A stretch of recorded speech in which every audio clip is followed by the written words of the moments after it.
I was hiding behind my husband's office bookshelf when I heard him tell his lawyer how he planned to transfer all my properties into his name before filing for divorce. What he didn't know was that I'd already recorded every word, photographed every document on his desk, and had my own attorney on speed dial. By the time he realized I was 10 steps ahead, it would be far too late. Before we dive back in, let us know in the comments where you're watching from.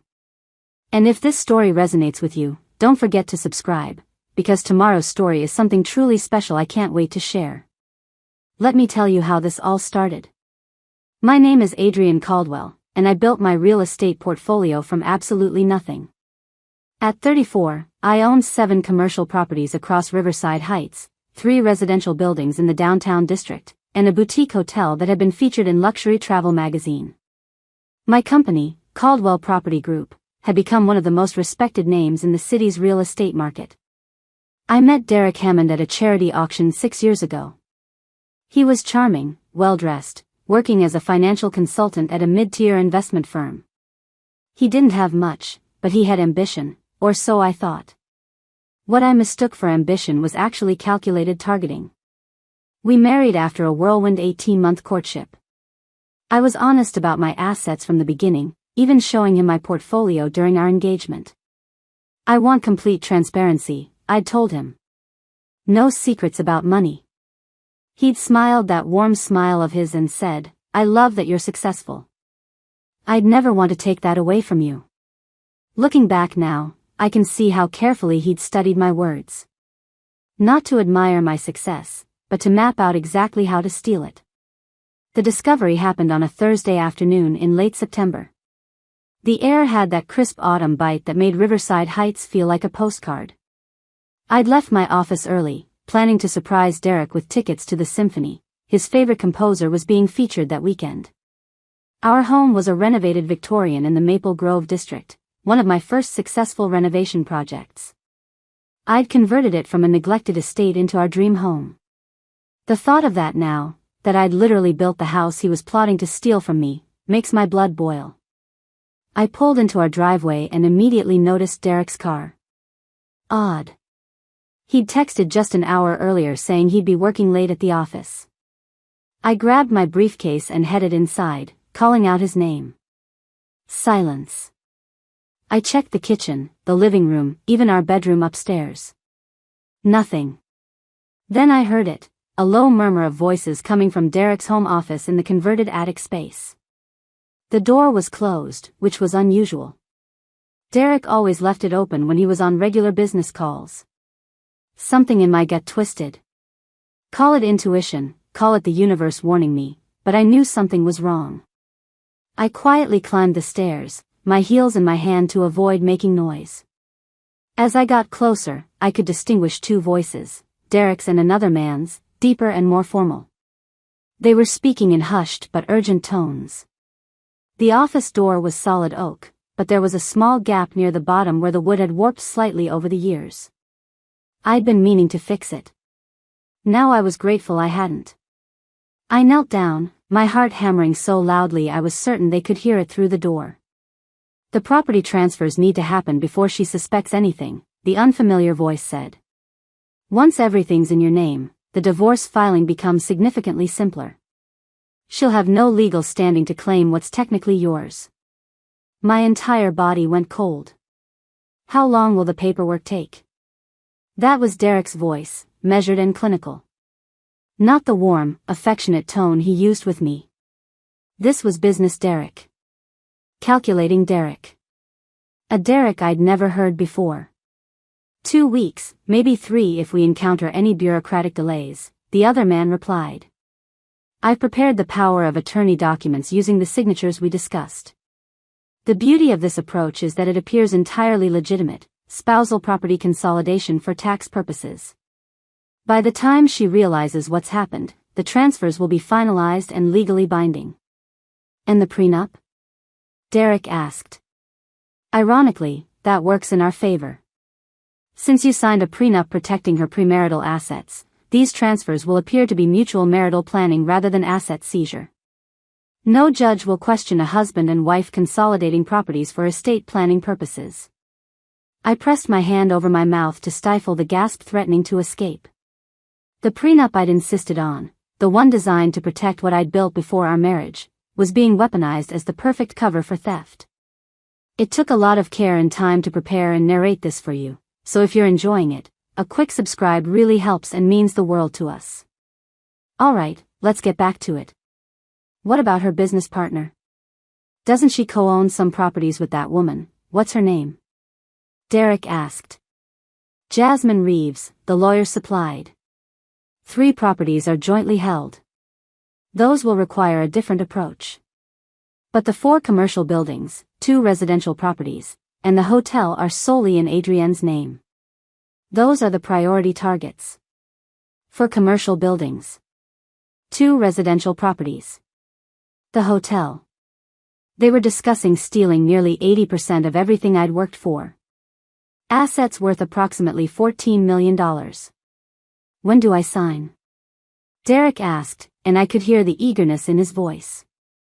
The mask had completely fallen away. This wasn't a man who'd made a desperate mistake or a poor decision in a moment of weakness. This was premeditated, calculated theft. Tomorrow afternoon. Come to my office at 3. Bring the documents I sent to your encrypted email, the property deeds, the financial statements, everything we discussed.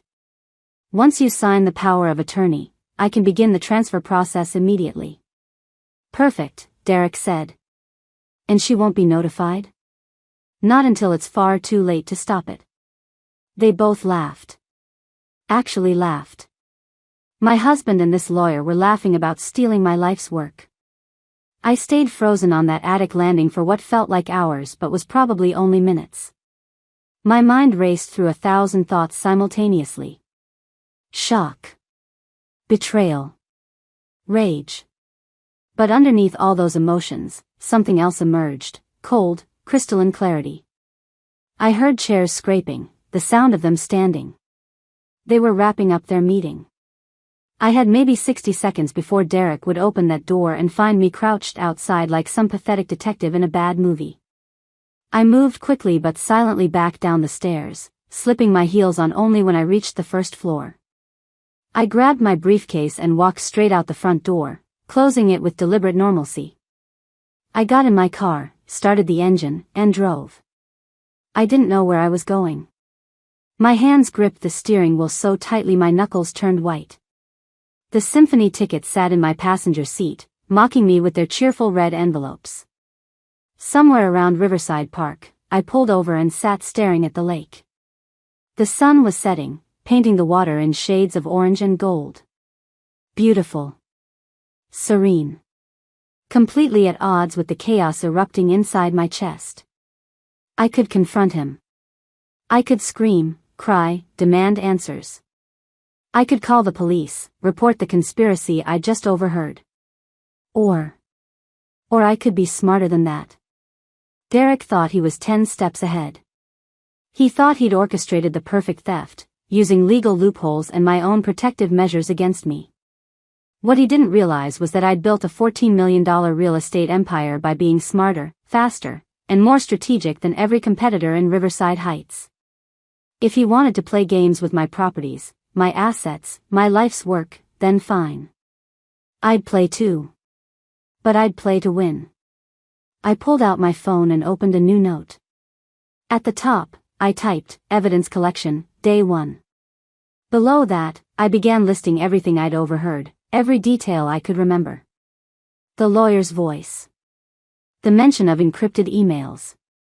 The 3 o'clock meeting tomorrow. The specific properties they'd targeted. Then I made a phone call. Jasmine? It's Adrienne. I need to see you tonight. Emergency meeting. And Jasmine? I paused, my voice steady despite the adrenaline coursing through my veins. Bring the copies of all our property documents. Every single one. I'll explain when you get here, but trust me, this can't wait. As I ended the call, I caught my reflection in the rearview mirror. My makeup was perfect, my hair still styled from this morning's client meeting. I looked exactly like the successful businesswoman I'd always been. Derek had made one critical miscalculation. He'd underestimated exactly how ruthless I could be when protecting what was mine. That night, I met Jasmine Reeves at her penthouse apartment in the Harbor District. Jasmine had been my business partner for 4 years and my closest friend for even longer. We'd met at a real estate investment seminar when we were both hungry newcomers trying to break into Riverside Heights' competitive property market. She'd built her own portfolio specializing in luxury residential properties while I focused on commercial real estate.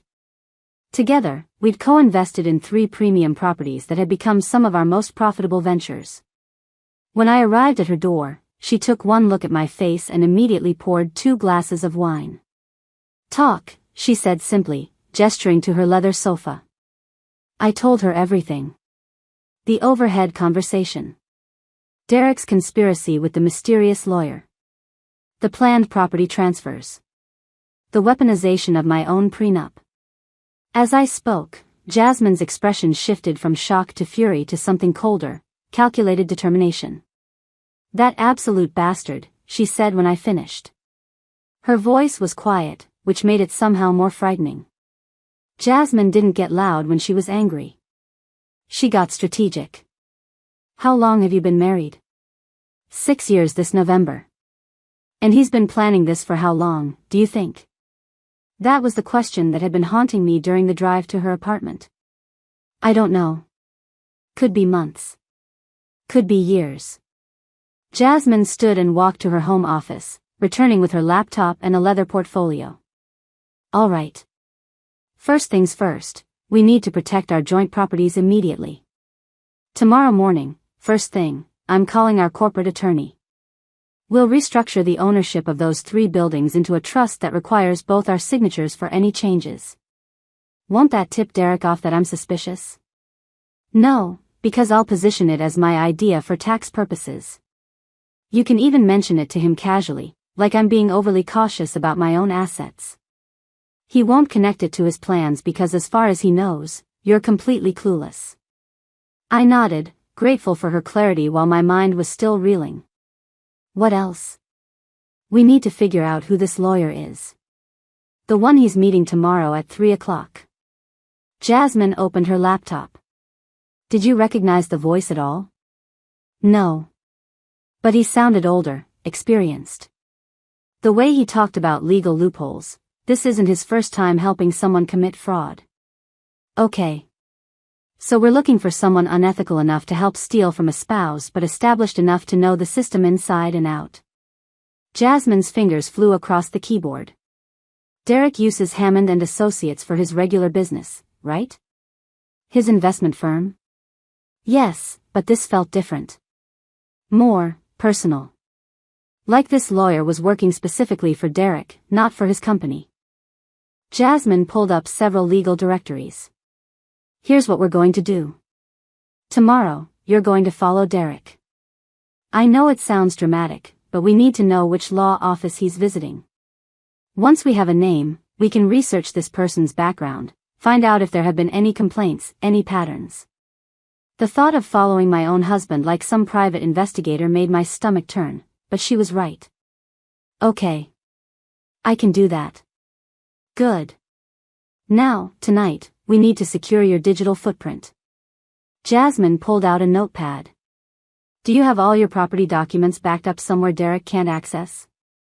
"They're in my office safe and in our shared cloud storage. Remove them from the shared storage tonight. Create a new account he doesn't know about. Also, and this is critical, check your email settings. Make sure there aren't any forwarding rules set up that you didn't create." My blood ran cold. "You think he's been monitoring my emails? If he's planning something this elaborate, he's been gathering information. That lawyer mentioned encrypted emails and documents. Derek's gotten those materials somewhere. Either he's photographed your physical documents or he's accessed your digital files." I immediately pulled out my phone and logged into my email account. Jasmine watched over my shoulder as I navigated to the settings. There, buried in the forwarding and filters section, was a rule I'd never created: all emails containing keywords, property, deed, transfer, title, or escrow were being automatically forwarded to an email address I didn't recognize, email protected. "Oh my God," I whispered. Jasmine's jaw tightened. Screenshot that. Right now. That's evidence of unauthorized access to your private communications. Then delete it, but keep the screenshot. My hands shook as I captured the evidence and then removed the forwarding rule. How long has he been reading my emails? Check when that rule was created. I clicked through the settings. 8 months ago. 8 months. For 8 months, Derek had been intercepting my business communications, reading my private correspondence with clients, attorneys, and partners. The violation felt almost worse than the planned theft. Adrian, Jasmine said gently, we need to assume he knows everything about your business dealings for at least the past 8 months. Every negotiation, every property evaluation, every financial statement. He's been building a complete picture of your assets. I felt sick. But beneath the nausea, that cold clarity was sharpening. Then we used that against him. Preparing and narrating this story took us a lot of time. So, if you are enjoying it, subscribe to our channel. It means a lot to us. Now, back to the story. Jasmine smiled grimly. Exactly what I was thinking. If he believes you're unaware, he'll continue acting normally. We can use that window to build our own case. We spent the next 3 hours creating a strategy. Jasmine, with her systematic mind, broke it down into phases. Phase 1, evidence collection. Follow Derek to tomorrow's meeting and identify the lawyer. Document all suspicious communications and activities. Secure all property documents in locations Derek couldn't access. Check financial accounts for any unusual activity. Phase 2, legal protection.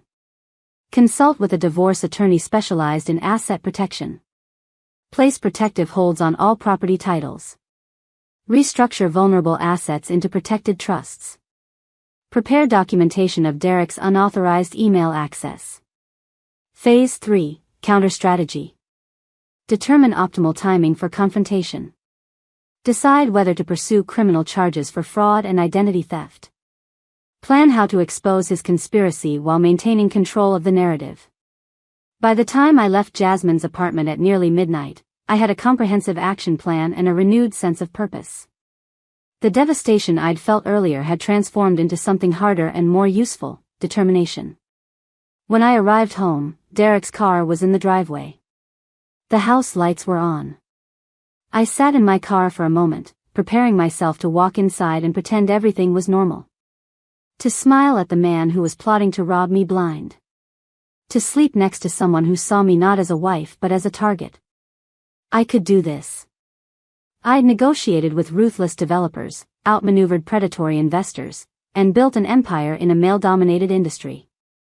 I could certainly manage to fool one treacherous husband for a few weeks. Derek was in the kitchen when I entered, making tea. Hey. Where've you been? I got home around 7 and you weren't here. The casual tone, the easy smile, his performance was flawless. If I hadn't heard that conversation in his office, I'd never suspect a thing. Oh, I stopped by Jasmine's, I said, keeping my voice light. She wanted to discuss some restructuring of our joint properties. Tax stuff, you know how she gets paranoid about liability. I watched carefully for any reaction. Did his smile tighten? Did his eyes narrow? That sounds sensible, he said, pouring hot water into a mug. Want some chamomile? You look stressed. Long day, I replied, accepting the tea. The irony wasn't lost on me, him offering comfort while secretly destroying my life. How was your evening? Boring conference call with clients. Nothing exciting. Another lie, delivered smoothly. Actually, I was thinking we should plan something fun for the weekend. Maybe drive up to Crescent Bay? That bed and breakfast you love? He was good. Really good. Planning romantic gestures while meeting with lawyers to steal my properties. The cognitive dissonance was staggering. That sounds wonderful, I said, matching his warm tone. I'd love that. We sat at our kitchen island, sipping tea and discussing weekend plans like a normal couple. He asked about my day, laughed at my story about a difficult client, even rubbed my shoulders when I mentioned neck tension. Every touch felt like a lie. Every word felt like manipulation. When we finally went to bed, Derek fell asleep quickly, his breathing deep and even. No guilt keeping him awake. No conscience troubling his rest. I lay beside him in the darkness, my mind racing through tomorrow's plan. I'd follow him to that 3 o'clock meeting.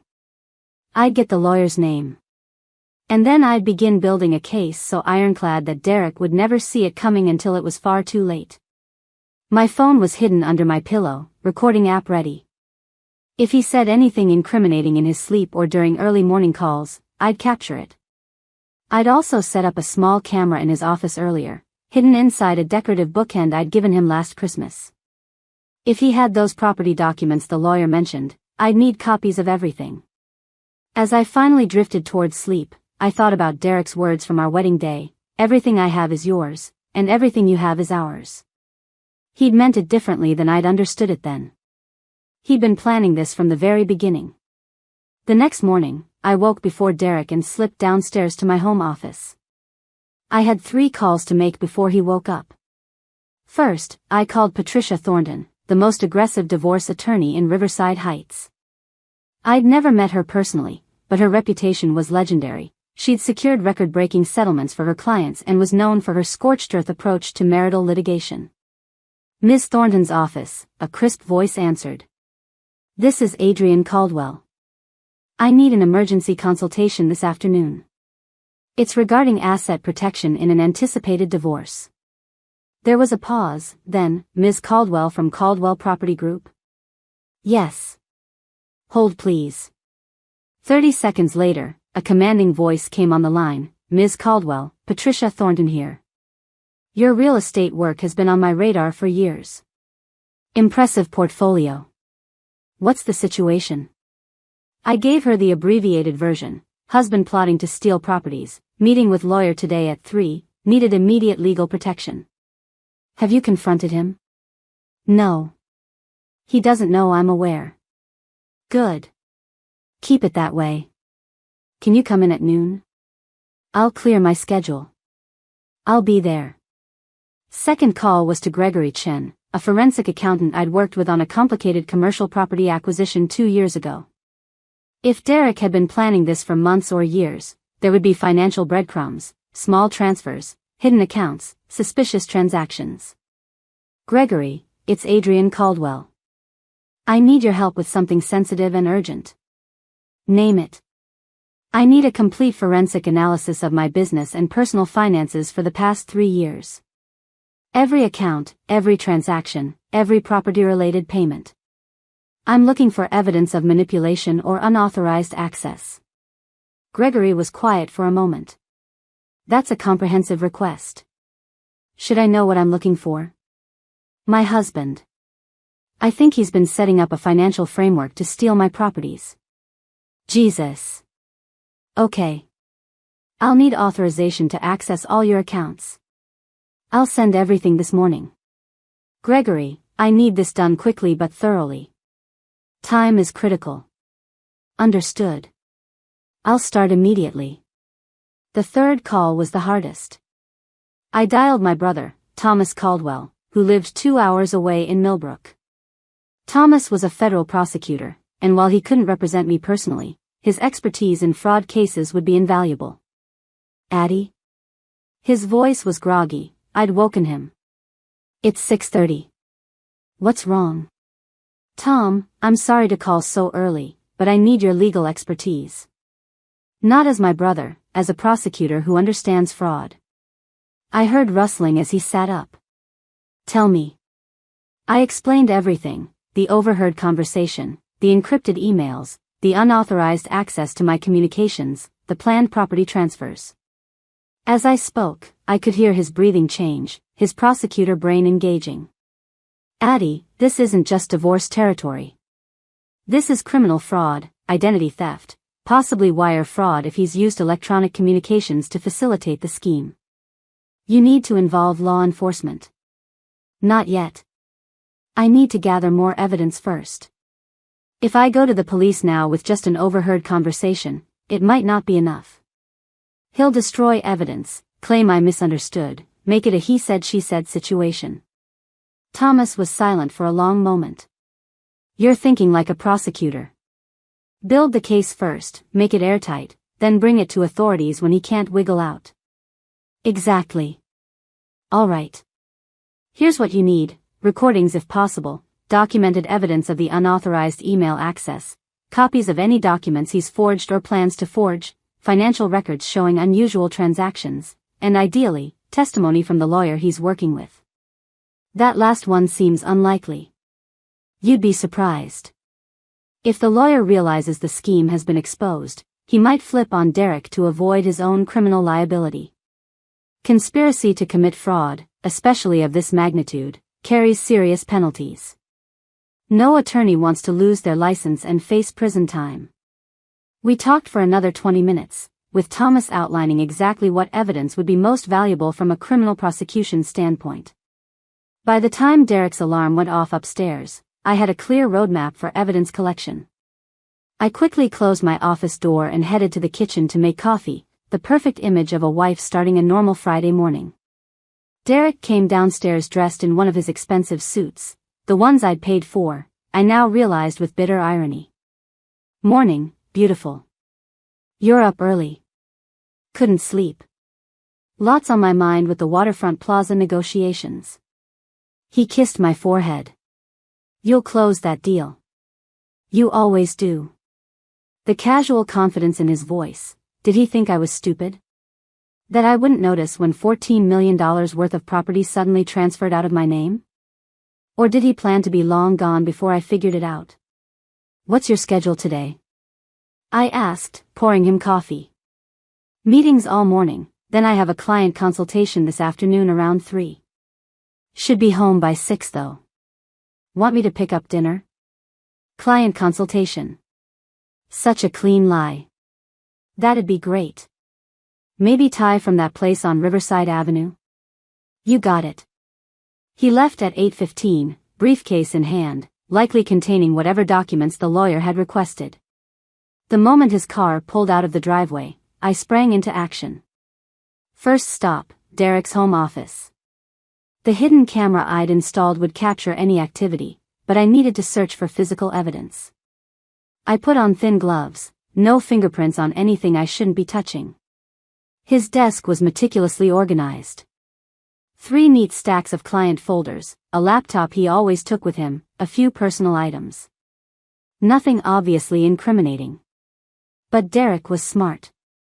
He wouldn't leave evidence lying around. I checked the drawers systematically. Business cards, office supplies, old contracts. Then, in the bottom drawer, hidden beneath a stack of financial magazines, I found a small accordion folder. Inside were copies of my property deeds. All of them. 7 commercial properties, 3 residential buildings, the hotel. Each deed was marked with sticky notes containing handwritten annotations: primary target, transfer first, complicated title, delay. My hands trembled as I photographed each document with my phone, making sure to capture Derek's handwriting on the notes. This was premeditation in black and white. But there was more.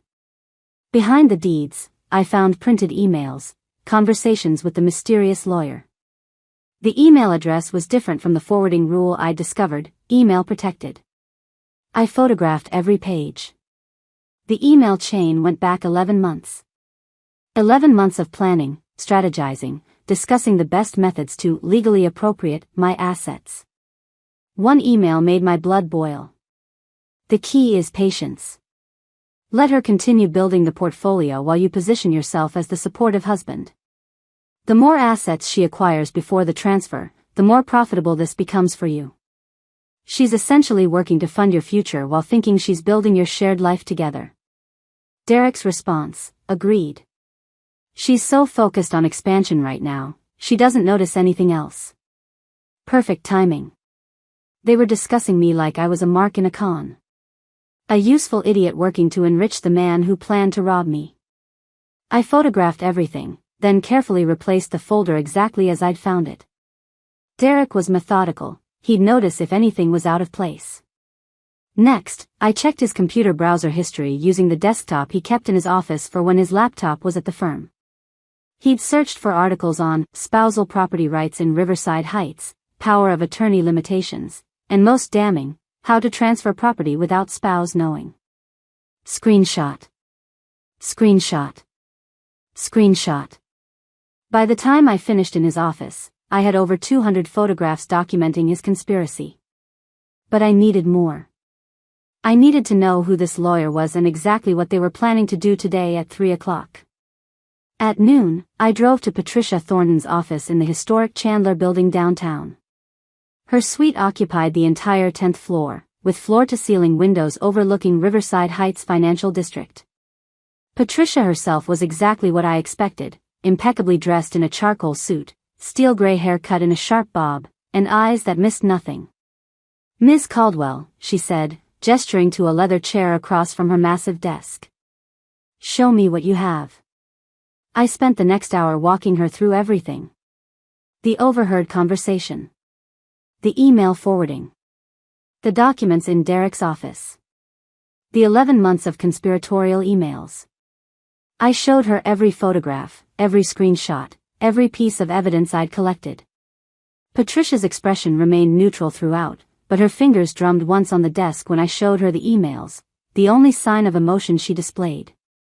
"This is good," she said finally. "Very good. Your husband is going to prison, and you're going to keep every single dollar of your assets." Prison? "Ms. Caldwell, this isn't just a divorce matter. This is criminal fraud on a massive scale. Identity theft, conspiracy to commit fraud, potentially forgery if he's planning to fake your signature on documents. We're talking about felony charges." My brother had said the same thing, but hearing it from Patricia made it real. "Here's what we're going to do," Patricia continued, pulling out a legal pad. "First, we're filing an emergency motion to place holds on all your properties.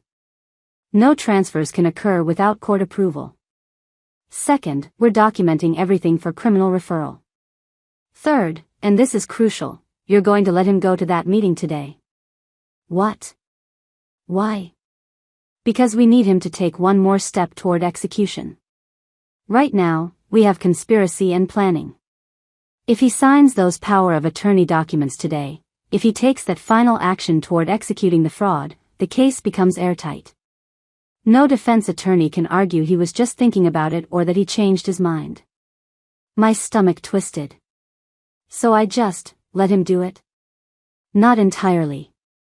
I'm going to have an investigator follow him and document the meeting. We'll photograph him entering the law office, document what time he arrives and leaves, identify the attorney he's meeting with. Once we know who the lawyer is, we can add him to the fraud charges as a co-conspirator." Patricia leaned forward. "Ms. Caldwell, I know this feels counterintuitive. Every instinct is telling you to stop this immediately. But trust me, one more day of patience will result in a prosecution so strong that Derek will have no choice but to plead guilty. And when he does, you'll have complete leverage in the divorce settlement and the criminal sentencing." I took a deep breath. She was right. I knew she was right. "Okay. One more day." "Good. Now, I need you to sign these documents authorizing me to represent you, and we need to discuss my strategy for the divorce filing. We're going to wait until Derek is arrested, probably Monday or Tuesday once we turn over this evidence to law enforcement, and then file divorce papers simultaneously. He'll be too busy dealing with criminal charges to mount any effective defense in divorce court." As I signed the paperwork, Patricia asked, "One question, how are you holding up emotionally?" The question surprised me. Patricia didn't seem like someone who worried about emotions. "Honestly, I'm furious. But I'm also focused. Every time I feel myself getting emotional, I channel it into evidence collection and strategy." Patricia smiled, a rare expression. "You remind me of myself 30 years ago when I discovered my first husband's affair. The rage makes you sharp if you use it correctly. You're going to be fine, Ms. Caldwell. Better than fine." I left her office at 2 o'clock, which gave me 1 hour to position myself outside Derek's office building before his 3 o'clock meeting. Patricia's investigator, a former police detective named Raymond Walsh, would be doing the official surveillance, but I needed to see this for myself. I parked across the street from Hammond and Associates, where Derek's firm was located, and waited. At 2:45, Derek emerged from the building, briefcase in hand. He walked 2 blocks east to a silver sedan, a car I didn't recognize. He must have rented it or borrowed it to avoid his normal vehicle being spotted. I followed at a careful distance as he drove across town to the upscale Bayside district. He pulled into the parking garage of a modern glass building. I watched him enter the lobby, then quickly checked the building directory on my phone. 5th floor, Whitmore and Associates, attorneys at law. I had the name. I texted it immediately to Patricia and Raymond, then settled in to wait. Derek emerged 45 minutes later, looking satisfied. Whatever he'd signed, whatever he'd set in motion, he believed he'd gotten away with it. He had no idea that every step had been photographed, documented, and would soon be presented to a criminal court. As I drove home, my phone rang. Patricia. We have him. Raymond got photographs of Derek entering and leaving Whitmore and Associates. We've identified the attorney as Lawrence Whitmore, 56 years old, been practicing for 30 years. And here's the interesting part, he's been suspended twice by the state bar for ethics violations. Both times involved questionable asset transfers in divorce cases. So he's done this before. Repeatedly. He's developed a specialty in what he calls aggressive asset protection, but what the rest of us call fraud. I've already contacted the district attorney's office. They're very interested in Derek and Lawrence's conspiracy, especially since it gives them leverage to finally disbar Whitmore permanently. What happens next? You go home. You act normal. You have dinner with Derek, and you sleep soundly knowing that by Monday morning, federal agents will be executing search warrants on both Derek's office and Whitmore's practice. They'll seize all the documents, all the emails, everything. Derek will be arrested, and you'll be free. That evening, Derek came home with Thai food as promised, smiling and relaxed. He had no idea that his entire scheme had been exposed, documented, and reported to authorities. We ate dinner together. We watched television. We went to bed. And I slept better than I had in weeks, knowing that justice was 48 hours away. The weekend passed in agonizing slow motion. Every interaction with Derek felt like walking through a minefield while wearing a blindfold. Saturday morning, he suggested we go for breakfast at our favorite cafe on Harborview Drive, the same place where he'd proposed 6 years ago. The irony wasn't lost on me. You seem distant, Derek observed as we waited for our food. His hand reached across the table to cover mine. Everything okay? I forced a smile, channeling every ounce of acting ability I possessed. Just tired. The waterfront plaza negotiation is draining me. The investors keep changing their terms. You'll figure it out. You always do. His confidence in my business abilities would have been touching if I didn't know he was planning to steal the fruits of those abilities. Actually, I've been thinking, maybe after you close that deal, we should take a real vacation. Greece, maybe? You've always wanted to see Santorini. Planning vacations we'd never take. Building dreams on a foundation of lies. I wondered if he felt any guilt at all, or if I was simply a transaction to him now. That sounds perfect, I said, squeezing his hand while my stomach churned.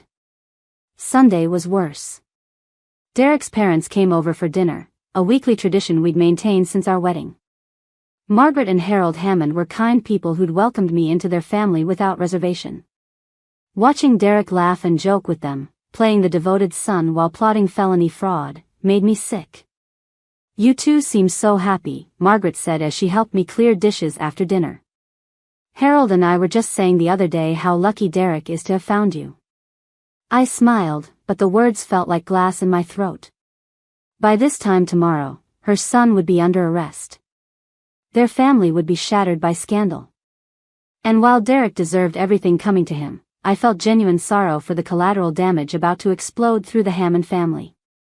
We've been very fortunate, I managed to say, hating the ambiguity but unable to offer false reassurances.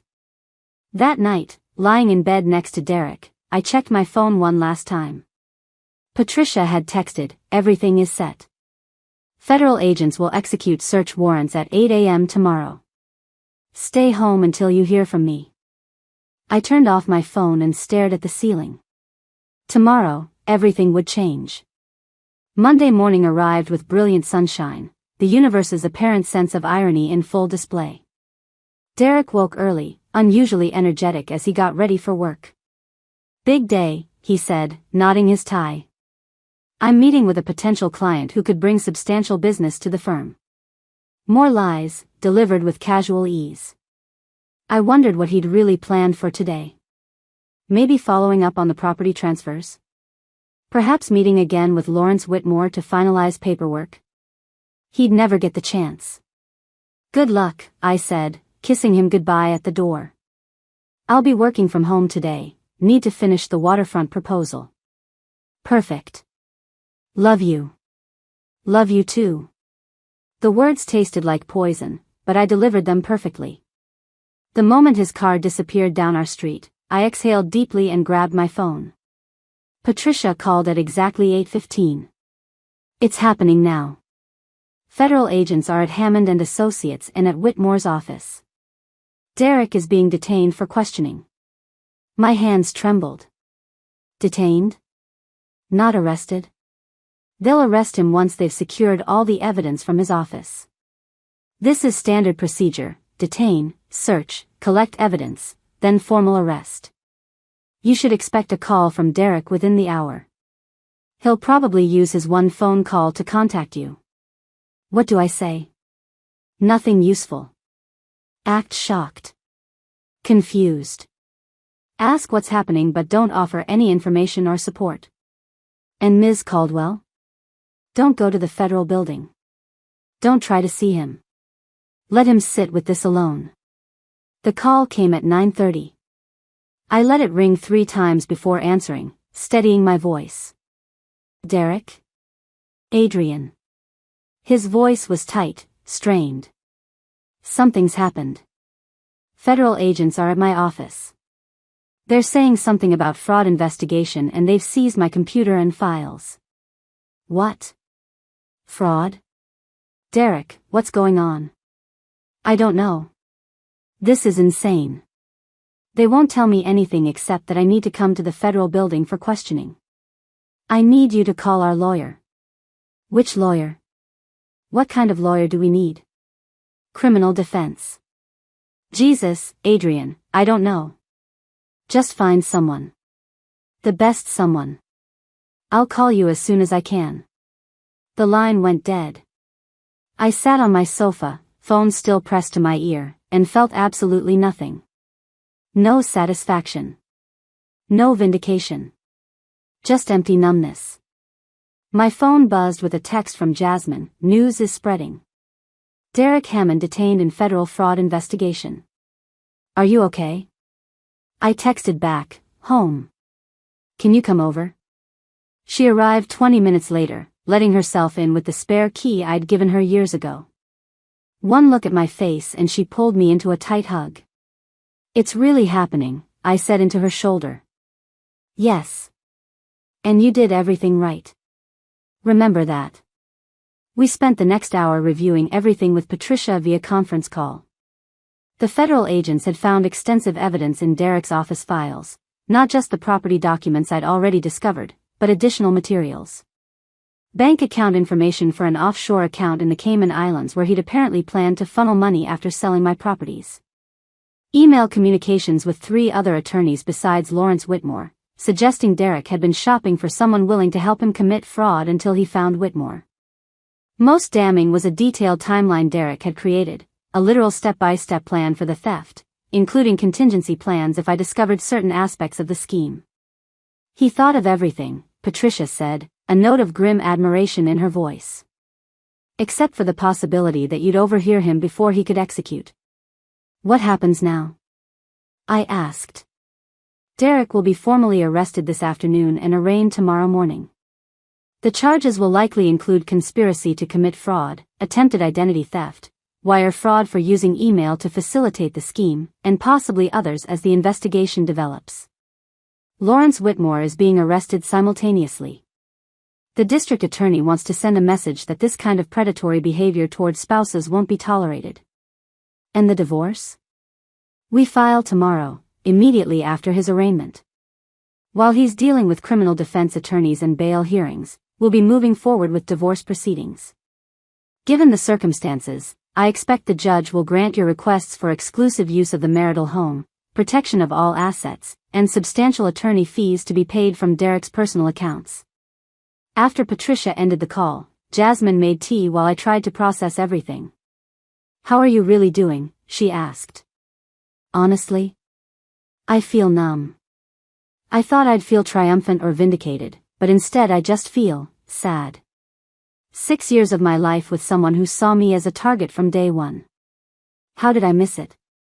"You didn't miss anything. Derek is a skilled con artist who specialized in long-term manipulation. This isn't about you being naive, it's about him being calculating and patient." My phone rang again, Derek's mother. "Adrian, what's happening?" "Derek called from the federal building saying he's been arrested for fraud. This must be some terrible mistake." I closed my eyes. Here it was, the collateral damage I dreaded. "Margaret, I don't have all the details yet. I'm trying to find out what's going on." "But surely you know something? You're his wife." The word wife felt like a cruel joke. "I'm as confused as you are. I'll call you when I know more." It was a coward's response, deflecting rather than confronting. But I couldn't bring myself to tell Derek's mother that her son had tried to rob me. Not yet. She'd find out soon enough when the news broke. By afternoon, the story had hit local media. "Prominent financial consultant arrested in property fraud scheme," read the headline on Riverside Heights Daily News website. They didn't name me specifically, referring only to the defendant's spouse, a successful local real estate developer. My phone exploded with calls and texts. Colleagues expressing shock and support. Clients asking if this would affect current projects. Even a few reporters requesting comment. I ignored them all except for a text from Thomas, "Saw the news. You did the right thing. Call me when you're ready." That evening, alone in the house that suddenly felt enormous and empty, I walked through each room as if seeing them for the first time. The living room where Derek and I had hosted dinner parties. The kitchen where we'd cooked together on lazy Sundays. The bedroom where we'd shared 6 years of intimacy built on lies. I ended up in Derek's office, the scene of my discovery just days ago. The hidden camera was still in place, still recording. I'd need to retrieve it before police came for additional evidence searches. Sitting at his desk, I opened my laptop and did something I'd been avoiding. I searched for information about Derek's past before we met. Previous relationships, former addresses, anything that might illuminate who he really was beneath the charming facade. What I found was disturbing. An archived news article from 8 years ago, from a small town in the neighboring state. A civil lawsuit filed by a woman named Rachel Kimmons against Derek Hammond for financial fraud in a romantic relationship. The case had been settled out of court with terms sealed. I'd never heard Derek mention anyone named Rachel. He'd told me he'd had a few casual relationships before me, but nothing serious. I dug deeper, searching for Rachel Kimmons. I found her on social media, a veterinarian now living in Colorado. On impulse, I sent her a private message. "Miss Kimmons, my name is Adrian Caldwell. I was married to Derek Hammond. He was arrested today for attempting to steal my properties through fraud. I found a reference to your lawsuit against him years ago. If you're willing to talk, I'd like to hear your story." I didn't expect a response, especially not quickly. But within an hour, my phone rang from an unknown Colorado number. "Is this Adrian?" A woman's voice, cautious but curious. "Yes. Thank you for calling. I saw the news about Derek's arrest. I can't say I'm surprised." Rachel's voice carried a weariness that spoke of old wounds. "What do you want to know?" "Everything. How you met him. What he did to you. How you survived it. Rachel was quiet for a moment. Okay. But fair warning, it's not a pleasant story.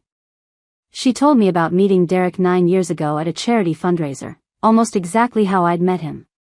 The same charm, the same attentiveness, the same rapid courtship. They'd dated for 2 years and gotten engaged. I owned a successful veterinary practice, 3 locations, solid client base, good reputation. Derek encouraged me to expand, to take on more debt to open additional locations. He volunteered to help manage the business finances since I was so busy with the medical side. I already knew where this was going. He systematically drained the business accounts. Moved money into offshore accounts I didn't know existed. By the time I discovered what he'd done, over $400,000 was gone. He'd forged my signature on loan documents, creating debts in my name. When I confronted him, he disappeared. Just vanished one day while I was at work. Oh my God. It took me 3 years to recover financially. I had to sell 2 of my practice locations. My credit was destroyed. The lawsuit got me some money back. His family paid the settlement to avoid criminal charges, but the real damage was deeper than financial. You said his family paid the settlement? His parents. They were mortified. Apparently Derek had done something similar in college, scammed his roommate's family, and they'd covered it up then too. They paid me off to make the legal case go away, with the condition that I sign a non-disclosure agreement. Which you're violating by talking to me. Fuck the NDA. That agreement was to protect Derek, and I've realized I did you and every other woman he might target a disservice by staying silent. If I'd gone public, maybe you would have found out about him before marrying him. The guilt in her voice was palpable. Rachel, this isn't your fault.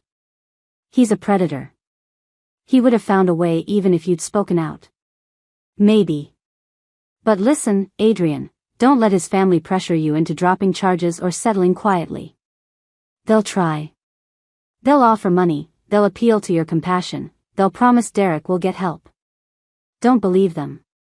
He's done this before, he'll do it again. The only way to stop him is to let him face real consequences. We talked for another 30 minutes. Rachel gave me details about Derek's patterns, his manipulation techniques, warning signs she'd missed. By the end of the conversation, I realized Derek hadn't just planned to steal from me, I was part of a practiced pattern. He was a serial con artist who specialized in targeting successful women, marrying them, and systematically looting their assets. After we hung up, I immediately called Patricia and shared everything Rachel had told me. This changes things, Patricia said. Pattern evidence. It means Derek's defense can't claim this was a one-time mistake or temporary lapse in judgment. This is his modus operandi. I'm going to reach out to Rachel and see if she'll testify or at least provide a deposition. She said she's willing. She feels guilty for signing the NDA. Good. With her testimony, we can establish that Derek is a habitual predator. It'll impact both the criminal case and the divorce settlement. That night, I finally allowed myself to feel the full weight of everything. Not just Derek's betrayal, but the realization that our entire relationship had been a fabrication. Every moment we'd shared, every intimacy, every promise, all of it had been performance art by a con man who saw me as a mark. I cried for the first time since this nightmare began. Not because I still loved Derek, that feeling had evaporated the moment I heard him plotting with Lawrence Whitmore. I cried for the loss of 6 years, for the betrayal of trust, for the violation of my belief that people were fundamentally good. But I also cried with relief. Relief that I'd discovered the truth before he could destroy me. Relief that I'd had the strength to fight back strategically rather than emotionally. Relief that tomorrow, when he was arraigned and I filed for divorce, I'd be taking back control of my life. Tuesday morning dawned cold and gray, matching the heaviness in my chest. I dressed carefully for court, a tailored navy suit that projected competence and authority. Patricia had arranged for me to attend Derek's arraignment, though I'd be sitting in the gallery rather than at the plaintiff's table since this was a criminal proceeding. The federal courthouse was an imposing granite building downtown. Media vans lined the street outside, Derek's arrest had become a major story. Con man targeted wife's real estate empire, read one headline. Financial consultant's elaborate fraud scheme exposed, read another. Inside the courtroom, I sat in the back row. Derek was led in wearing an orange jumpsuit, his hands cuffed. He looked diminished somehow, smaller than the confident man who'd kissed me goodbye just yesterday morning. His eyes scanned the courtroom and landed on me. For a moment, our gazes locked. I saw shock, then anger, then a dawning realization cross his face. He knew.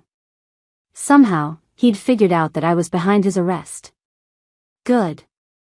I wanted him to know. The arraignment was brief.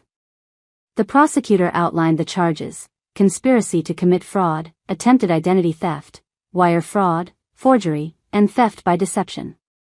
Derek pled not guilty, as expected. Bail was set at $500,000. The defendant has demonstrated clear intent to flee, the prosecutor argued. He maintained an offshore account in the Cayman Islands with funds that appear to be preparation for relocation once the property theft was complete. The judge agreed, setting bail higher than Derek's attorney had requested. As Derek was let out, he looked back at me one more time. This time, his expression was pure hatred. I felt nothing. Whatever connection we'd once had, real or imagined, had been severed completely. After the arraignment, Patricia and I walked to the clerk's office to file divorce papers. The petition was comprehensive: dissolution of marriage, exclusive use of marital home, protection of all assets, attorney fees, and a request for emergency restraining order preventing Derek from contacting me except through attorneys. This will be served to him in jail this afternoon, Patricia said with satisfaction. By the time he makes bail, he'll come home to find locks changed, bank accounts frozen, and a very clear message that you're not the victim he assumed you'd be. As we left the courthouse, reporters swarmed. Ms. Caldwell, how do you feel about your husband's arrest? Did you suspect he was planning to steal your properties? Will you be filing for divorce? Patricia stepped in front of me. Ms. Caldwell has no comment at this time. Any questions should be directed to her attorney. We pushed through the crowd to her car. Once safely inside, I finally exhaled. You did beautifully, Patricia said. Composed, dignified. The media will paint you as the wronged but resilient wife, which is exactly the image we want. I don't care about image. I just want this over. I know. And it will be, sooner than you think. Derek's attorney will be pushing for a plea deal on the criminal charges. Once he pleads guilty, the divorce will be straightforward. I'd estimate 3 months total before you're completely free. 3 months. 90 days to untangle 6 years of lies. It seemed both impossibly long and remarkably short. The media frenzy intensified over the following days. Every news outlet in Riverside Heights covered the story, with some national publications picking it up as well. Real estate mogul outsmarts husband's elaborate theft plot became the dominant narrative, painting me as both victim and victor. I stayed away from all of it, declining every interview request and ignoring the reporters who occasionally showed up at my office or home. Jasmine handled inquiries about Caldwell Property Group, issuing a brief statement that my personal matters would not affect our business operations or client commitments. Derek made bail on Thursday. His parents had mortgaged their home to raise the $500,000. Margaret called me that evening, her voice thick with tears. Adrian, please. We need to talk about what's happening. Derek says this is all a misunderstanding, that you've overreacted to something you misheard. Margaret, I can't discuss this with you. I'm sorry, but anything regarding Derek needs to go through attorneys now. But we're family. Surely we can work this out privately. We're not family anymore. I filed for divorce on Tuesday. The words came out harsher than I intended, but they needed to be said. Derek didn't misunderstand anything. He planned, for nearly a year, to steal $14 million worth of my properties. The evidence is overwhelming and documented. I'm sorry you're caught in this, but your son made his choices. She started to cry. He's still your husband. For better or worse. The worst part doesn't include tolerating criminal fraud. Goodbye, Margaret. I ended the call and immediately blocked her number. It felt cruel, but Patricia had warned me that Derek's family would try to manipulate me through emotional appeals and misplaced loyalty. I couldn't afford to waver. Friday afternoon brought unexpected news. Patricia called with barely contained excitement in her voice. Lawrence Whitmore just accepted a plea deal. He's pleading guilty to conspiracy to commit fraud and agreeing to testify against Derek in exchange for a reduced sentence and being disbarred instead of facing additional criminal charges. He's turning on Derek? Completely.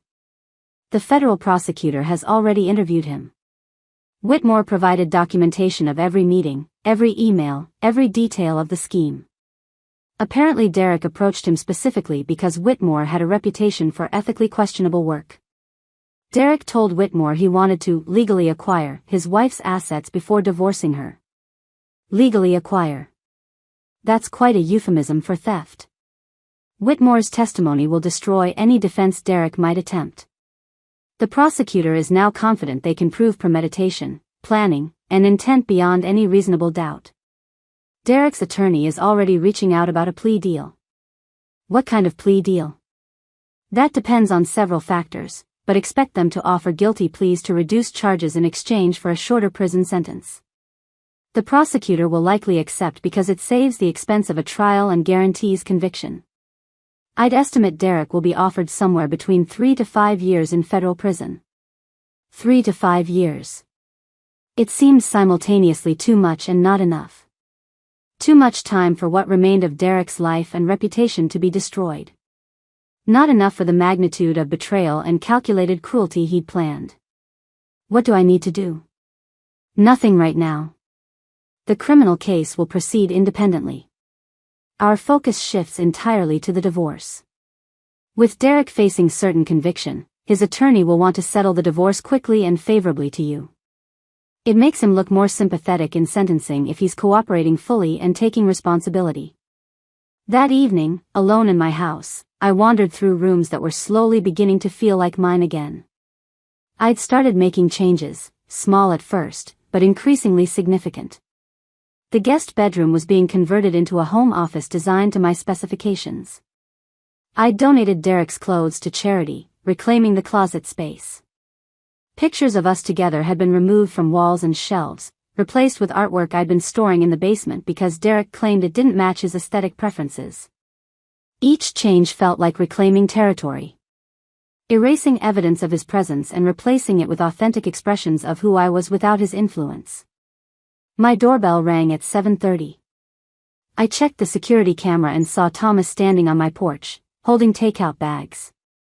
"I know you probably haven't eaten," he said when I opened the door. "And I figured you could use some company that doesn't want to discuss legal strategy or business implications." I hugged him tightly. "You figured correctly." We ate Chinese food in my kitchen while Thomas entertained me with stories about his daughters, my nieces, ages 7 and 9, who were apparently convinced they could solve crimes like their prosecutor father. Emma told her teacher that circumstantial evidence isn't admissible in second-grade disputes over playground equipment, Thomas said, laughing. The teacher called me asking what exactly we discuss at dinner. The normalcy of it, family conversation unrelated to my disintegrating marriage, felt like medicine I hadn't known I needed. "How are you really doing?" Thomas asked once we'd finished eating. "And don't give me the, 'I'm fine' line you've been using with everyone else." I considered the question seriously.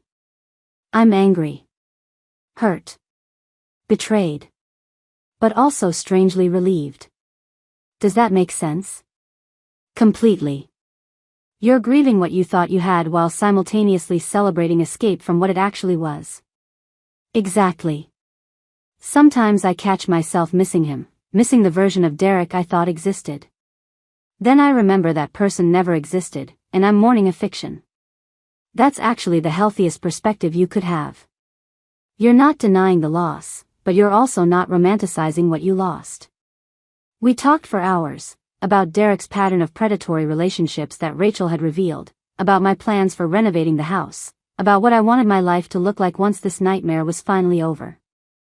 I think I want to sell some of the commercial properties, I admitted. Not because of anything Derek did, but because I've realized I built that portfolio partly to prove something. To myself, to the industry, maybe even to Dad before he died. I don't need to prove anything anymore. I'd rather focus on projects that genuinely interest me rather than just accumulating assets. Like what? Affordable housing renovation. There are dozens of beautiful old buildings in Riverside Heights Historic District that are decaying because developers only want to build luxury units.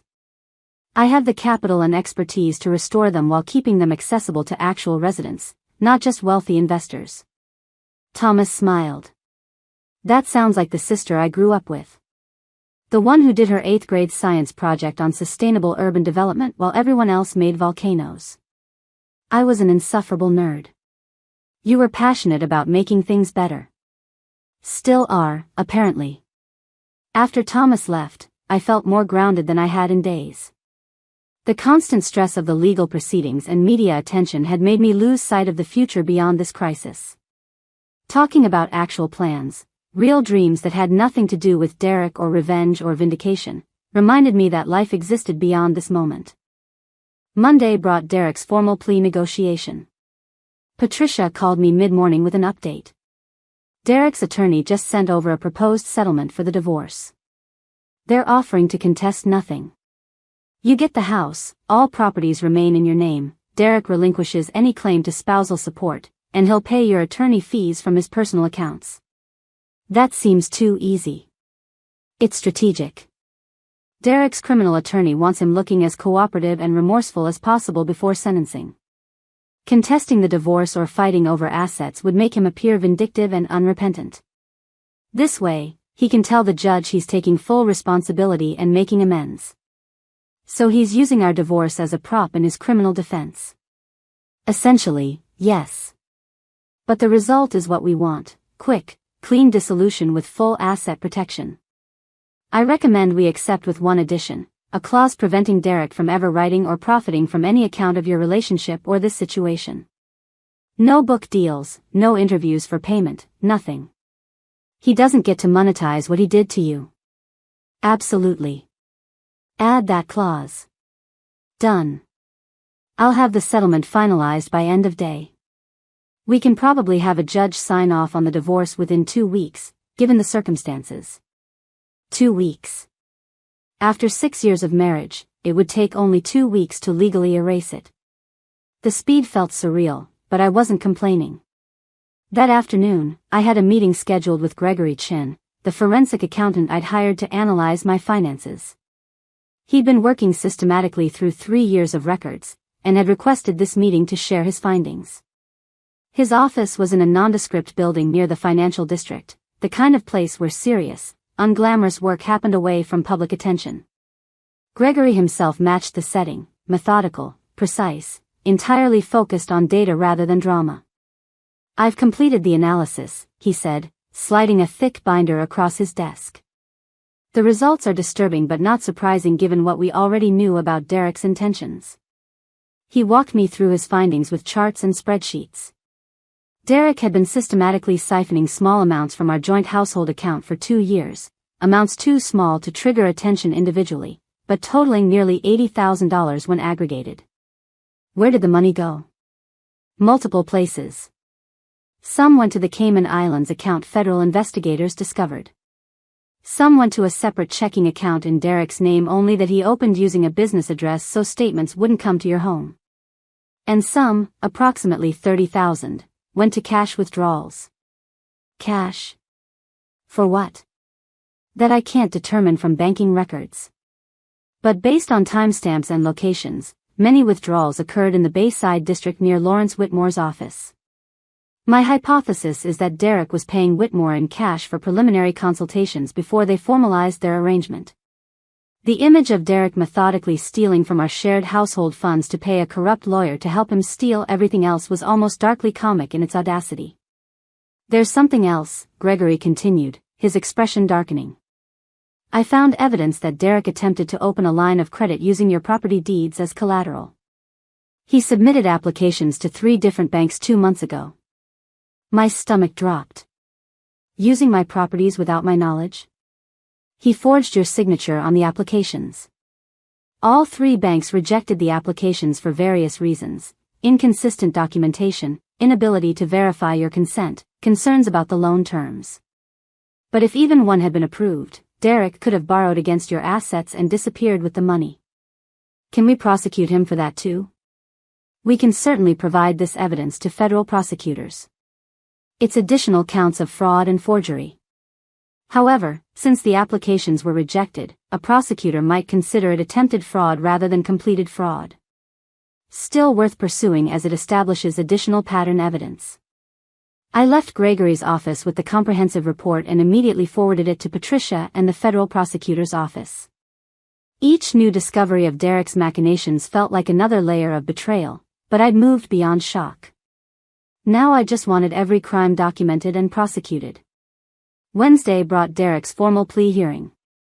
He appeared before a federal judge and pled guilty to conspiracy to commit fraud, attempted identity theft, and wire fraud. 3 felony counts that would likely result in a sentence of 4 to 6 years in federal prison. I didn't attend this hearing. Patricia advised that my presence wasn't necessary and might actually complicate things if Derek tried to make some emotional appeal. Instead, I spent the day at a property site, meeting with contractors about a renovation project that had nothing to do with my personal disaster. The work felt therapeutic. Discussing load-bearing walls and historical preservation standards required a part of my brain that hadn't been engaged in weeks. For a few hours, I was just Adrian Caldwell, architect and developer, solving interesting problems and creating something beautiful. Patricia texted me that evening, plea accepted. Sentencing scheduled for 6 weeks from now. Divorce hearing confirmed for next Monday. This is almost over. Almost over. The phrase felt both liberating and somehow anticlimactic. All the drama, all the strategic maneuvering, all the evidence collection and legal proceedings were winding down toward administrative conclusions. Derek would go to prison. Our marriage would be legally dissolved. Life would continue. That weekend, I did something I hadn't done since discovering Derek's betrayal. I invited friends over. Not for a party, but for a casual gathering. Jasmine, naturally, plus 3 other women from my professional circle who'd been supportive throughout this ordeal without being invasive. We ordered pizza, opened wine, and deliberately avoided discussing Derek or lawyers or any of the chaos that had dominated my life for weeks. Instead, we talked about upcoming projects, shared industry gossip, debated architectural trends, and laughed about the absurdities of dealing with difficult clients. "I'm glad you're still you," said Caroline, who managed a competing property firm. "Some people would have let something like this break them or make them bitter. But you're still the same brilliant, slightly obsessive perfectionist you've always been." "Slightly obsessive?"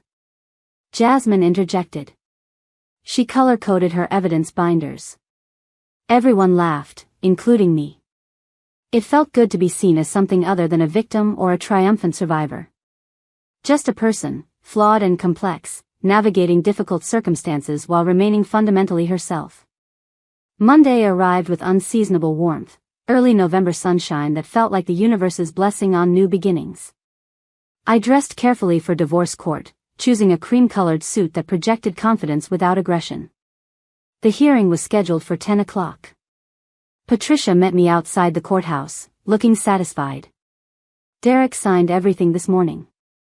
His attorney delivered the executed documents an hour ago. This hearing is purely procedural. The judge will review the settlement, confirm both parties agree, and sign the dissolution decree. 10 minutes, tops." We entered the courtroom where Derek was already seated with his attorney, a tired-looking man in his 50s who seemed distinctly uncomfortable with his client. Derek wore a suit I'd never seen before, presumably purchased after I'd donated his entire wardrobe. He didn't look at me as I entered, keeping his eyes fixed on the table before him. The judge, a woman in her 60s with steel-gray hair, reviewed our settlement efficiently. "Let me ensure I understand correctly," she said, looking at Derek over her reading glasses. "Mr. Hammond, you are relinquishing all claims to any properties, assets, or accounts held in Ms. Caldwell's name. You are waiving spousal support. You are agreeing to pay Ms. Caldwell's attorney fees. And you are prohibited from profiting in any way from discussion of this relationship or divorce. Is this accurate? Yes, Your Honor, Derek said quietly. And you enter into this agreement voluntarily, without coercion? Yes, Your Honor. Ms. Caldwell, do you agree to these terms? Yes, Your Honor. The judge signed the decree with a flourish. The marriage between Adrian Caldwell and Derek Hammond is hereby dissolved. You are both free to remarry should you choose. Court is adjourned. And just like that, it was over. 6 years of marriage ended in less than 5 minutes of legal procedure. Derek stood and walked out of the courtroom without looking back. His attorney followed, leaving Patricia and me alone. How do you feel? Patricia asked. I considered the question. How did I feel? Relief, certainly. Vindication. But also something unexpected, a strange lightness, as if a weight I'd been carrying so long I'd forgotten it was there had suddenly been lifted. Free, I said finally. I feel free. Patricia smiled. Good. That's exactly how you should feel. Now go build whatever life you want. You've earned it. As I walked out of the courthouse into the November sunshine, I pulled out my phone and texted Jasmine, it's done. I'm officially divorced. Her response came immediately, champagne tonight. My place. Mandatory celebration of your liberation. I smiled and typed back, absolutely. But tomorrow, I want to talk about that affordable housing project I mentioned. I'm ready to start building something new. Because that's what I'd learned through this nightmare, that betrayal doesn't define you unless you let it. That strength isn't about never being hurt, but about how you respond when you are. That sometimes the best revenge isn't punishment, but simply refusing to let someone else's choices destroy your capacity for hope and creation. Derek would go to prison. He'd lose his career, his reputation, his freedom. Those were consequences of his own choices, and I felt no guilt about them. But I refused to let him take anything else from me, not my optimism, not my trust in humanity, not my belief that good people existed and that love could be real even if what I'd had with him hadn't been. I had $14 million in assets, a thriving business, genuine friendships, and a brother whose daughters were learning about justice and integrity from his example. Most importantly, I had myself, stronger, wiser, and more authentically me than I'd been in years. Derek had tried to steal my properties, my wealth, my life's work. Instead, he'd accidentally given me something far more valuable, absolute clarity about who I was when everything else was stripped away. And what I'd discovered was that I was someone who fought back, who strategized instead of crumbling, who built cases and gathered evidence and refused to be anyone's victim. Someone worthy of the empire I'd built and the life I would continue creating. As I drove away from the courthouse, I realized I wasn't ending anything today. I was beginning. 3 months after the divorce was finalized, I stood in the lobby of the Riverside Heights Community Center, surrounded by local residents, city officials, and media representatives. Today marked the official announcement of the Caldwell Housing Initiative, a project that would renovate 12 historic buildings in the Warehouse District into affordable housing units while preserving their architectural integrity. This project represents more than real estate development, I told the gathered crowd. It's about believing that everyone deserves to live in spaces that are beautiful, dignified, and connected to our city's history. For too long, we've allowed these magnificent buildings to decay while new luxury developments price out the very people who make Riverside Heights vibrant and diverse. The applause was genuine and warm. Among the faces, I spotted Jasmine beaming proudly, Thomas recording on his phone probably to show his daughters, and several of my former clients who'd become friends throughout this process. After the press conference, a young woman approached me hesitantly. She looked to be in her late 20s, dressed professionally but with an underlying nervousness in her posture. Ms. Caldwell? I'm sorry to bother you, but I wanted to thank you personally. Not just for this housing project, but for everything you did regarding your ex-husband. I studied her face, trying to place her. Have we met? No, but, my name is Olivia Brennan. I was engaged to Derek Hammond 4 years before you married him. My heart stopped. Another one. Another victim in Derek's pattern. He did something similar to you? I asked quietly. Olivia nodded, tears forming in her eyes. Not as elaborate as what he planned with you. I owned a small marketing firm, nothing like your empire, but it was mine. Derek convinced me to make him a partner in the business, said his financial expertise would help us grow. Within 6 months, he'd embezzled over $100,000 and tried to sell the company out from under me. I caught him before he could complete the sale, but the damage was done. I lost the business anyway, couldn't recover financially. Did you report him? I tried. But Derek's parents paid me $50,000 to drop the charges and sign an NDA. I was broke, desperate, and stupid enough to take the money. I've regretted it every day since. She wiped her eyes.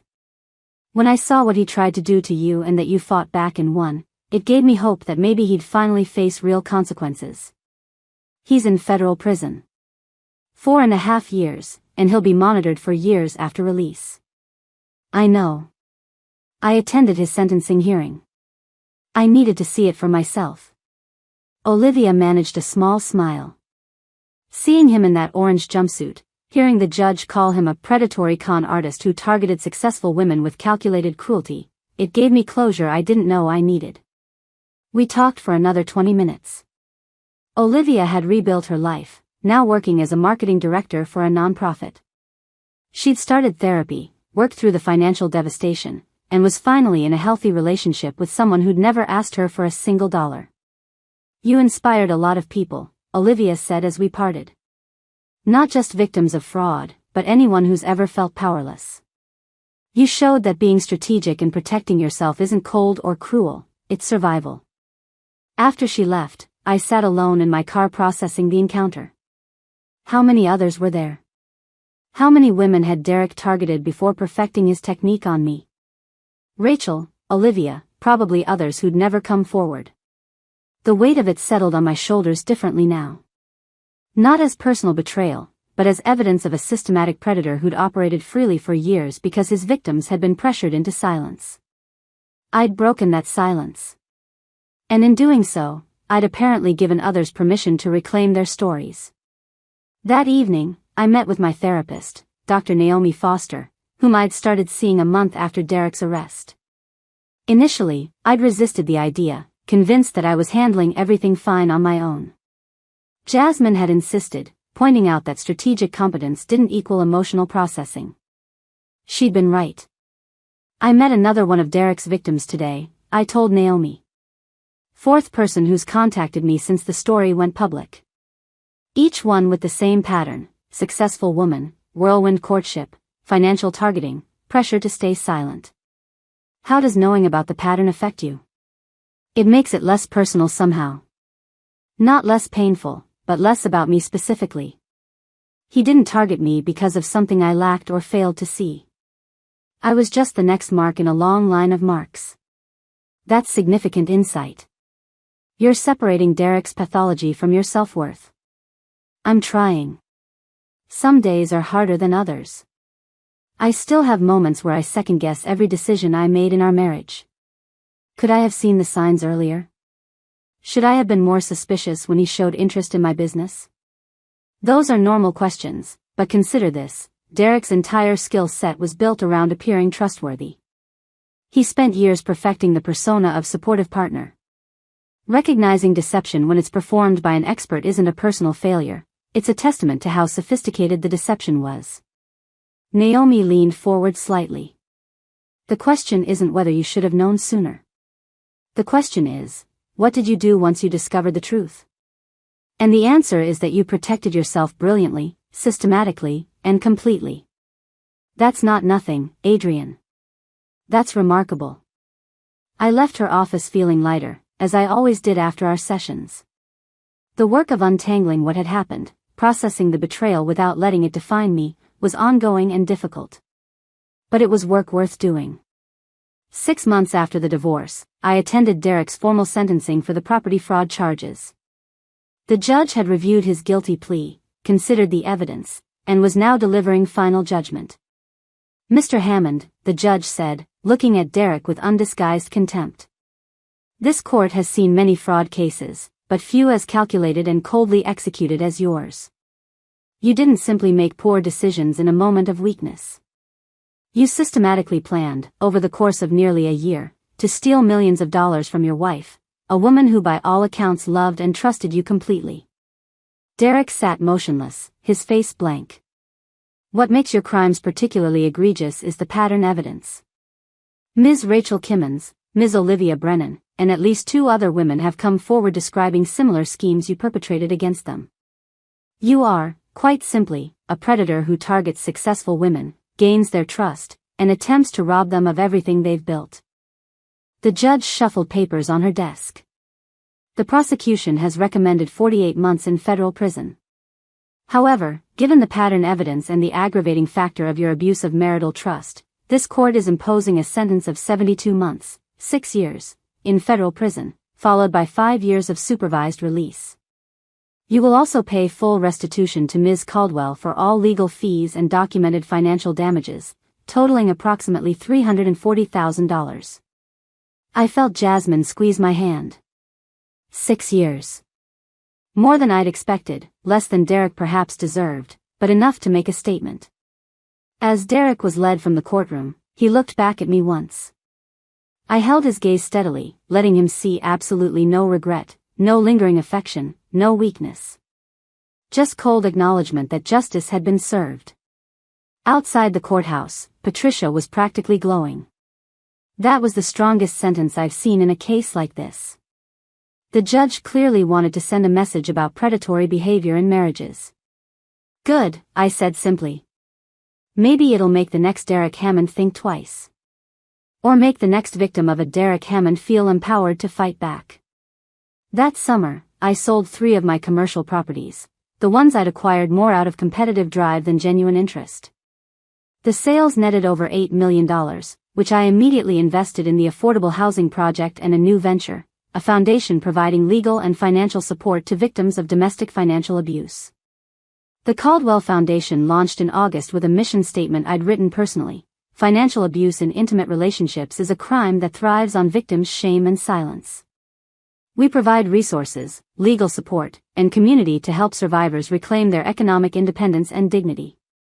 Thomas helped me navigate the legal structure. Jasmine served on the board of directors.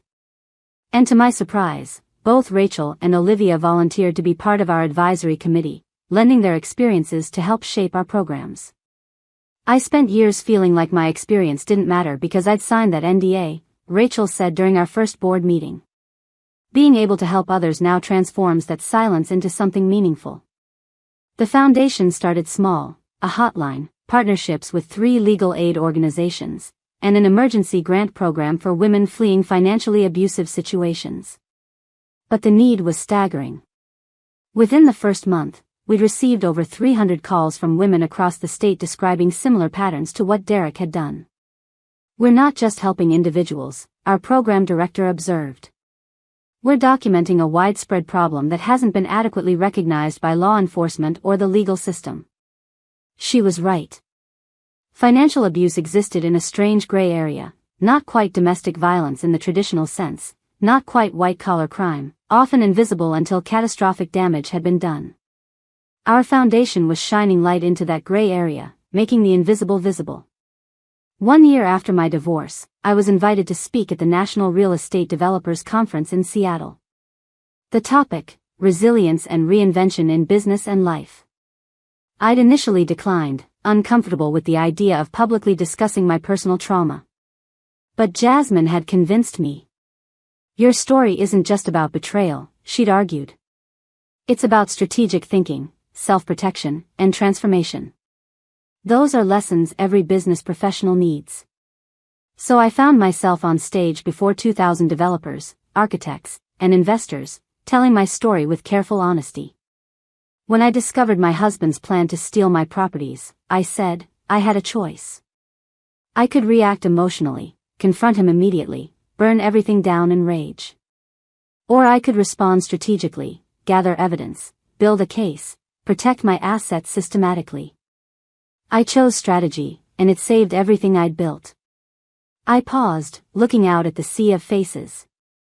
But here's what I want you to understand. choosing strategy over emotion doesn't mean you don't feel the emotions. I was devastated, furious, heartbroken. But I refused to let those feelings dictate my actions until I'd secured my foundation.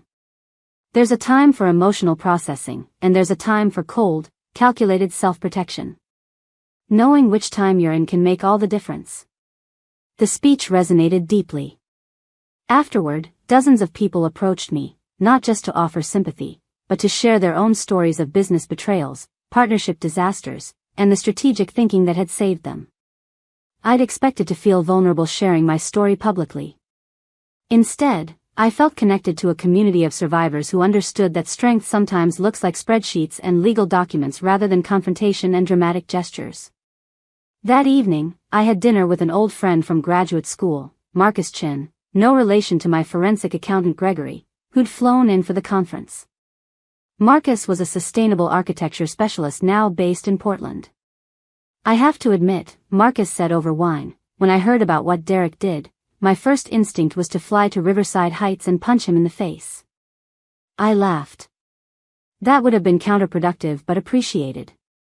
I'm serious though. You and I worked together on that urban renewal project in grad school, remember? I saw how brilliant and driven you were even then. The idea of someone trying to steal what you built made me furious on your behalf. The person who's tried to steal what I built is now in federal prison, so justice was served. Marcus studied me carefully. You're different. Not in a bad way, just more solid somehow. Like you found bedrock beneath everything. His observation was surprisingly accurate. The trauma of betrayal had burned away certain illusions I'd carried about relationships, trust, and human nature. What remained felt truer, if harsher. I know who I am now, I said slowly. Not who I am in relation to someone else, or who I'm performing being, but actually who I am. It's a strange gift to receive from a catastrophe. We talked until the restaurant closed, catching up on years of separate lives and discussing potential collaboration on a sustainable housing project Marcus was developing in Portland. By the end of the evening, we'd exchanged numbers and made tentative plans for me to visit Portland in the fall to consult on his project. It's nice to see you thriving, Marcus said as we parted. Derek tried to take everything from you, and instead you're building an empire on your own terms. Flying home the next day, I reflected on how different my life looked compared to a year ago. Then, I'd been a wife, or believed I was. My identity had been partially wrapped up in my marriage, even as I'd maintained professional independence. Now, I was simply Adrian Caldwell, developer, architect, foundation founder, survivor, strategist. Each role felt authentically mine in a way my role as Derek's wife never had. 2 years after the divorce, on what would have been our 8th wedding anniversary, I did something symbolic. I took the engagement ring Derek had given me, a large diamond I'd never worn since discovering his betrayal, and had it completely redesigned. The diamond was reset into a modern pendant surrounded by smaller stones representing the people who'd supported me through the crisis: Jasmine, Thomas, Patricia, my mother who I'd grown closer to throughout this ordeal. I'm not erasing the past, I explained to the jeweler. I'm transforming it into something that reflects my present. The finished piece was stunning and entirely mine. I wore it to the opening of the first completed building in the affordable housing project, a beautifully restored 1920s warehouse now containing 42 units of quality, affordable housing. The ribbon-cutting ceremony was attended by future residents, city officials, and dozens of supporters who'd believed in the vision. As I cut the ribbon, I thought about how this building, like my life, had been transformed from something neglected and deteriorating into something beautiful and purposeful. My ex-husband tried to steal properties like this one, I said in my brief remarks. He saw buildings as assets to be exploited, value to be extracted. I see them as homes, as communities, as spaces where lives unfold. The difference between those perspectives is the difference between predation and creation. I choose creation, always. The applause was thunderous, but more meaningful were the faces of the families receiving keys to their new homes. A single mother with 3 children who'd been living in substandard housing. An elderly veteran on a fixed income. A young teacher starting her first job. These were the people Derek's worldview dismissed as irrelevant, those without wealth to be stolen. They were also the people I discovered I most wanted to serve. That evening, Thomas called with unexpected news. Derek's up for early parole consideration. His attorney filed the paperwork last week. My stomach clenched. After only 2 years? Federal prison overcrowding and his good behavior. They're reviewing his case. The parole board will likely contact you for a victim impact statement. I took a deep breath. What do I say? Whatever reflects your truth. If you want him to stay in prison the full 6 years, say that. If you believe he's served enough time, say that. There's no wrong answer. I spent a week crafting my statement to the parole board. It was neither vindictive nor forgiving, but simply honest. Derek Hammond planned for nearly a year to steal $14 million of my assets through fraud, forgery, and exploitation of our marriage. His actions represented not a momentary lapse in judgment but a sustained, calculated campaign of deception. The evidence showed he'd done this to at least 4 other women before me. However, I don't believe in vengeance for its own sake. Derek has served 2 years in federal prison. He's lost his career, his reputation, his freedom. He's paid significant restitution. If the parole board believes he's genuinely reformed and poses no continued threat to others, I don't object to his early release. But I want this on record: Derek should remain under strict financial monitoring for the remainder of his supervised release.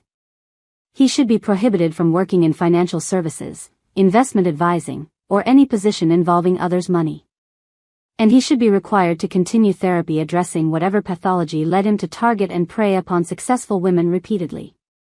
My goal isn't his eternal punishment.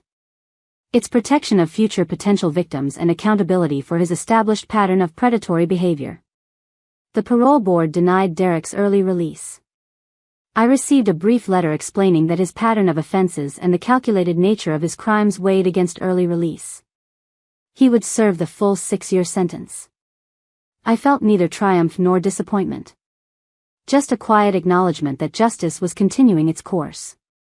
3 years after the divorce, I stood in my completely renovated home.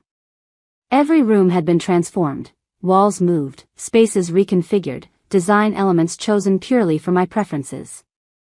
The house bore no trace of Derek's influence or the life we'd supposedly shared.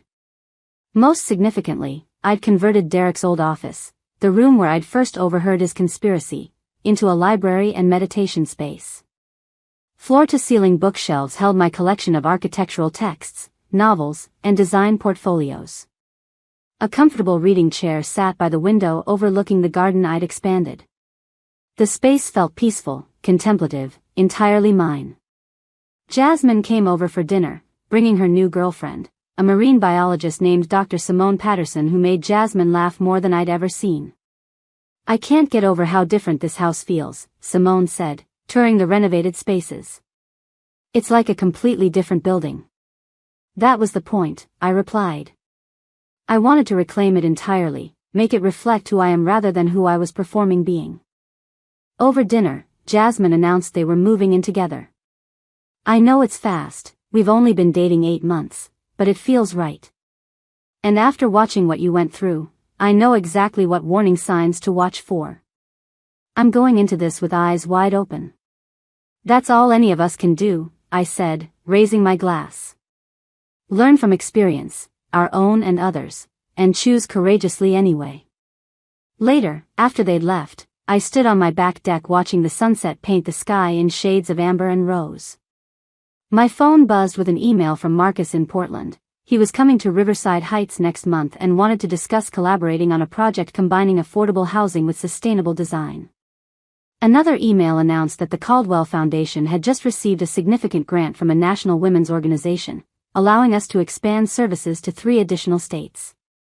A text from Thomas showed a photo of my nieces holding up a school project about women who fight back against injustice. Apparently I was their example, alongside Ruth Bader Ginsburg and Malala Yousafzai.